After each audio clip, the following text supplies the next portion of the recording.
Hi ಎಲ್ಲರಿಗೂ, ಇವತ್ತು ಮನೆಯಲ್ಲೇ ಸುಲಭವಾಗಿ ರಾಗಿ ಹಿಟ್ಟು ಮತ್ತು ಜಾಗ್ರಿ ಪೌಡರನ್ನು ಬಳಸಿ ಹೆಲ್ದಿಯಾಗಿ ರಾಗಿ ಕುಕೀಸ್ ಮಾಡ್ತಾ ಇದ್ದೀನಿ. ಪರ್ಫೆಕ್ಟ್ ಕ್ರಂಚಿಯಾದ ರಾಗಿ ಕುಕೀಸ್ ಮಾಡೋದಕ್ಕೆ ಮೊದಲಿಗೆ 1 ಕಪ್ ರಾಗಿ ಹಿಟ್ಟು, 1 ಕಪ್ ಗೋಧಿ ಹಿಟ್ಟನ್ನು ಲೋ ಫ್ಲೇಮಲ್ಲಿ ಒಂದು 5 ನಿಮಿಷ ಹುರಿದು ತೆಗೆದಿಟ್ಕೊಳ್ಳಿ. ಒಂದು ಬೌಲಲ್ಲಿ 200 ಗ್ರಾಮ್ ಬಟರ್ ಹಾಕಿ. ನಾನಿವತ್ತು ಯಾವುದೇ ತರ ಕೆಮಿಕಲ್ ಪೆಸ್ಟಿಸೈಡ್ ಬಳಸದೆ 100% ನ್ಯಾಚುರಲ್ ಫಾರ್ಮಿಂಗ್ ಇಂದ ತಯಾರಿಸಲಾದ ಅರಣ್ಯ ಸಿರಿ ಫಾರ್ಮ್ ಅವರ ಪೌಡರ್ ಬೆಲ್ಲನ ಬಳಸ್ತಾ ಇದ್ದೀನಿ. ಈ ಪೌಡರ್ ಬೆಲ್ಲವನ್ನು ವಾಕ್ಯೂಮ್ ಎವಾಪರೇಷನ್ ಪ್ರೊಸೆಸ್ ಅಲ್ಲಿ ಸೋಲಾರ್ ಡ್ರೈ ಮಾಡಿರೋದ್ರಿಂದ ಇದರ ನ್ಯೂಟ್ರಿಷನ್ ವ್ಯಾಲ್ಯೂ ಕೂಡ ಉಳಿಸಿಕೊಳ್ಳುತ್ತದೆ. ಇದರಲ್ಲಿ ಜೋನಿ ಬೆಲ್ಲ, ಜಿಂಜರ್ ಕ್ಯೂಬ್ಸ್ ಬೆಲ್ಲ ಮತ್ತೆ ಬ್ಲಾಕ್ಸ್ ಬೆಲ್ಲ ಕೂಡ ಸಿಗುತ್ತದೆ. ನೀವು ಆರ್ಡರ್ ಪ್ಲೇಸ್ ಮಾಡಬೇಕಂದ್ರೆ ಸ್ಕ್ರೀನ್ ಮೇಲೆ ಕೊಟ್ಟಿರುವ ಫೋನ್ ನಂಬರ್ಗೆ ಆರ್ಡರ್ ಮಾಡಿ ಬೆಲ್ಲನ ತರಿಸ್ಕೋಬಹುದು.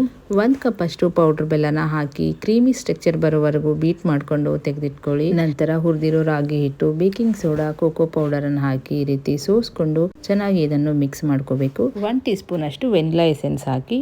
ನಂತರ ಕಲಸುವಾಗ ತುಂಬಾ ಡ್ರೈ ಅನ್ಸಿದ್ರೆ 1-2 ಸ್ಪೂನ್ ಅಷ್ಟು ಹಾಲು ಹಾಕಿ ಈ ರೀತಿ ಸಾಫ್ಟ್ ಆಗಿ ಹಿಟ್ಟನ್ನು ಕಲಸಿ ಒಂದು 15 ನಿಮಿಷ ಫ್ರಿಜ್ ಅಲ್ಲಿ ಸೆಟ್ ಆಗೋದಕ್ಕೆ ಬಿಡಿ.